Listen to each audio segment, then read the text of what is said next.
মুন্সিগঞ্জের শ্রীনগর উপজেলায় ইব্রাহিম শেখ নামে এক রাজমিস্ত্রিকে চোর সন্দেহে পিটিয়ে আহত করা হয়েছে এবং মোবাইল, টাকা ও মোটরসাইকেল ভাঙচুর করে খালে ফেলে দেওয়ার অভিযোগ উঠেছে।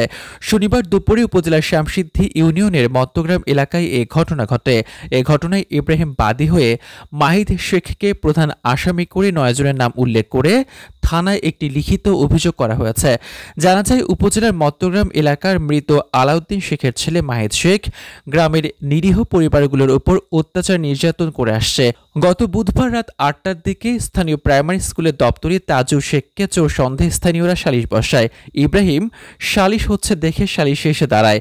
এ সময় মাহিদ শেখের নেতৃত্বে মব সৃষ্টি করে ইব্রাহিম সালিশের ভিডিও ধারণ করেছে বলে তার উপর হামলা চালিয়ে পিটিয়ে আহত করে মোটরসাইকেলটি ভাঙচুর করে খালের পানিতে ফেলে দেওয়া হয়।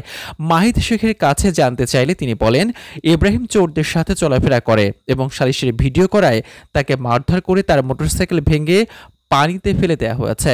অভিযোগ তদন্তকারী কর্মকর্তা শ্রীনগর থানার এসআই গোলাম মোস্তফা বলেন, এ ব্যাপারে একটি লিখিত অভিযোগ পেয়েছে, তদন্ত করে আইনানুগ ব্যবস্থা গ্রহণ করা হবে। অন্য ব্যাপারে কথাবার্তা হইতেছে, যেমন খারাপ আসলে না খারাপ এক লোকে খারাপ গেলে আমার মোবাইল নিয়ে কি বলতে হইতেছে টোকের মধ্যে আমাকে ওই যে বিল্ডিংটা যে বাইশটা ওর ২-৩টা ঘুষি মারছে। ঘুষি মারা বয়ে এই বয়ে দৌড়ে গেছে গা। আমার হুকুম দিছে ওর ধর।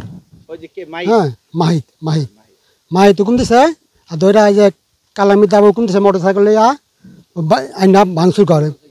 সবাই বিচারে সালিশে বইছে।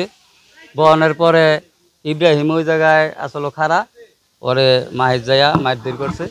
মারধর করার পরে ও দৌড় দিছে এই জায়গায় হুন্ডারে ওই গড় গনি হামার বাইর কইরা গুতায় গুতায় হুন্ডা ভাঙ্গা খন্ড খন্ড কইরা ওই খালে ফালাই দিছে।